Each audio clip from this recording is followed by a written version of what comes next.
Zidan, kok tembus 120%? Gimana caranya? Pasar lagi lusuh loh. Ya intinya tuh ya main cantik lah, pinter-pinter nego sama pasar. Kok bisa? Stok kritik kita kan lagi mahal harganya. Orang-orang di tempat gue aja pada berhenti ngorder. Itulah bedanya sales jago sama sales biasa. Udah ya, gua mau pijil dulu ngambil bonus. Kenapa sedang lagi kopi? Bukan loh Pak, saya lagi cek penjualannya Zidan. Di sistem ada 5 toko yang ambil barang dalam jumlah besar. Pas jam-jam terakhir tutup. Baguslah itu. Target bulan lalu yang tembus.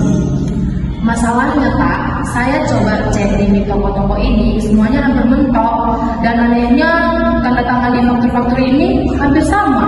Saya coba telepon toko Mandiri Jaya, orang itu malah kebingungan Pak.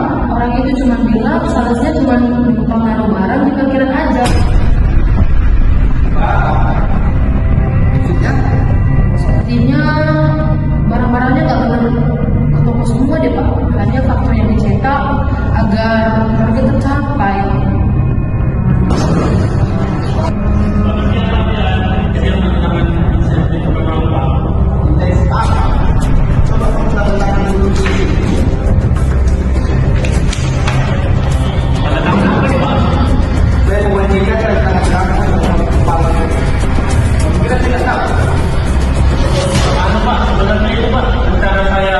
Bulan depan Pak, saya masuk pada bulan lalu.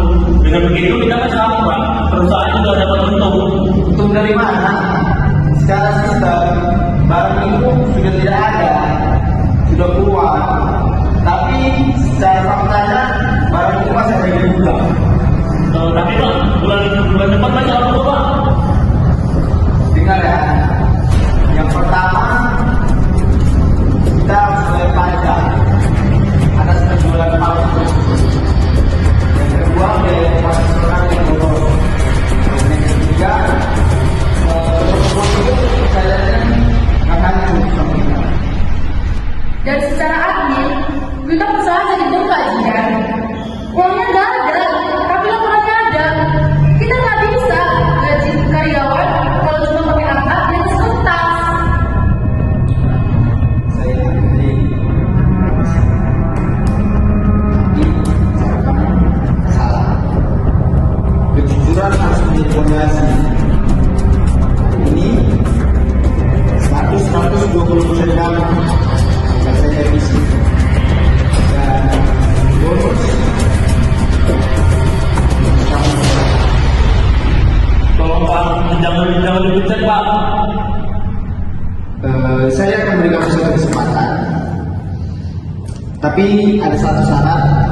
Yang pertama, kamu harus kembalikan semua barang itu kepada toko yang sudah kamu manipulasi, dan harus kamu rapikan semua administrasi yang tertulis dalam faktur, dan kamu harus minta maaf kepada tim sales yang lainnya karena kamu telah memanipulasi pelanggan kita. Dan kalau kamu mengulangi kesalahan yang sama, kamu tahu kan pintu keluar dari mana? Baik Pak, saya janji saya akan perbaiki Pak kesalahan saya Pak. Nah, bagi kalian yang ada di dunia sales, target itu sangat penting. Tapi integritas, etika, moral, nilai, dan norma itu jauh lebih berharga. 90% lebih baik daripada 120% hasil manipulasi. Dan manipulasi menjadi bibit hancurnya masa depan perusahaan. Jadi kasus yang kami ambil adalah analisis etika dan moral dalam manipulasi fraud kepala gudang dalam industri keripik. Kasus ini terjadi pada unit operasional PT Keripik Nusantara, sebuah perusahaan manufaktur cemilan yang sedang mengejar target besar-besaran di akhir tahun. Perusahaan menetapkan target distribusi yang sangat tinggi. Fokus permasalahan bukan terletak pada tim pemasaran, melainkan kepada kepala gudang atau saudara Zidan yang memiliki wewenang atas keluar masuknya barang tersebut.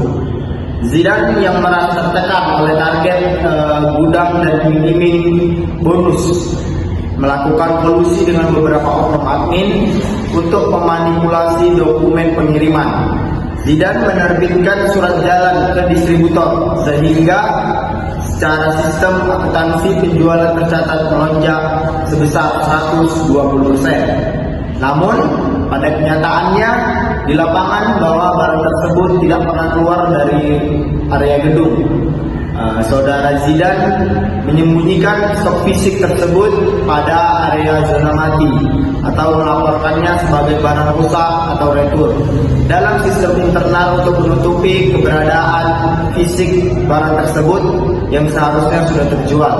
Skandal ini terungkap oleh tim audit atau stock of name menemukan selisih besar antara saldo sistem dan fisik.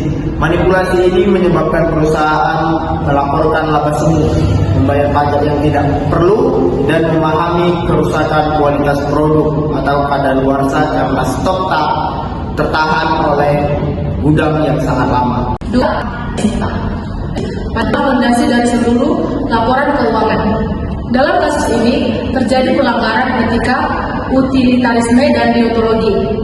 Secara utilitarian, keputusan Saudara Zidan untuk memanipulasi data pengiriman hanya memberikan keuntungan personal atau bonus performa gudang. Namun, tindakan ini merugikan perusahaan secara masif. Secara deontologi, menurut Immanuel Kant, setiap individu memiliki kewajiban moral untuk bertindak jujur terlepas dari apapun hasilnya. Kepala gudang memiliki kewajiban etis untuk melaporkan kondisi stok apa adanya. Dengan menerbitkan dokumen pengiriman fiksi, Saudara Zidan telah melanggar prinsip kebenaran yang merupakan fondasi dari hubungan kerja profesional. B. Moral individu, egoisme, vs integritas. Moral individu adalah standar internal yang mengarahkan perilaku seseorang saat tidak ada yang mengawasi. Dalam skandal ini, moral individu Saudara Zidan menunjukkan adanya fenomena moral suspek.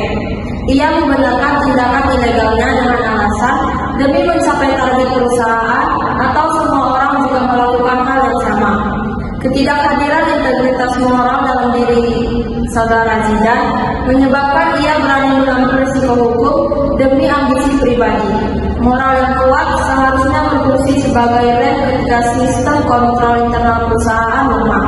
Kegagalan moral di tingkat fungsional seperti kepala gudang membuktikan bahwa kecurangan bisa terjadi di manapun jika individu tersebut tidak memiliki nilai kejujuran yang mengakar. C. Nilai yang terlibat dan dilanggar. Beberapa nilai manajemen inti yang hancur dalam kasus ini adalah 1. Kejujuran. Nilai paling dasar yang dilanggar saat surat jalan fiktif diterbitkan. 2. Akuntabilitas. Sebagai pemegang kunci aset perusahaan atau stok, kepala gudang gagal mempertanggungjawabkan amanah yang diberikan. 3. Transparansi. Menutupi kondisi gudang yang penuh stok dengan laporan terjual adalah bentuk pengkhianatan terhadap nilai keterbukaan. 4. Kepercayaan. Manajemen puncak memberikan kepercayaan penuh pada data gudang sebagai basis keputusan produksi. Manipulasi ini menghancurkan rantai kepercayaan tersebut. B. Norma yang berlaku dan dilanggar. Norma adalah aturan main yang mengikat perilaku anggota masyarakat atau profesi. Pelanggaran norma dalam kasus ini mencakup 1. Norma hukum. Memasukkan dokumen pengiriman dan memanipulasi laporan stok merupakan tindak pidana pemalsuan dokumen dan penggelapan informasi yang dapat dijerat pasal pidana. 2. Norma prosedural. Pelanggaran berat terhadap SOP gudang yang mengharuskan pencatatan barang keluar hanya dilakukan armada pengangkut benar-benar meninggalkan area pabrik. 3. Norma profesional. Pelanggaran terhadap standar operasional manajemen logistik yang menuntut akurat data antara fisik dan sistem. Kesimpulan dalam memahami etika, moral, nilai, dan norma sangat krusial bagi seorang manajer dan kepala departemen dalam pengambilan keputusan karena 1. Sebagai filter pengambilan keputusan. Keempat, konsep ini memastikan bahwa setiap keputusan seperti melaporkan stok tidak hanya berorientasi pada nilai dan bonus, tetapi juga pada kebenaran yang faktual. Kedua, pencegahan risiko fraud. Pemahaman moral dan norma yang kuat pada pimpinan dan departemen akan menciptakan sistem pengawasan mandiri yang mencegah terjadinya kecurangan massal. Yang ketiga, keberlanjutan perusahaan. bisnis tidak akan bisa berjalan hanya dengan angka di atas kertas. Perusahaan fiktif yang melaporkan penjualan 120% secara fiktif akan segera bangkrut karena tidak ada arus kas yang masuk dari barang yang sebenarnya masih ada di gudang. Dari kampus di Siantar. Bakausi, ayo ayo ayo ayo. Bingung mau masuk fakultas mana? Ekonomi, ayo ayo ayo ayo. Fakultas Ekonomi menyediakan 3 prodi. Yang pertama, manajemen.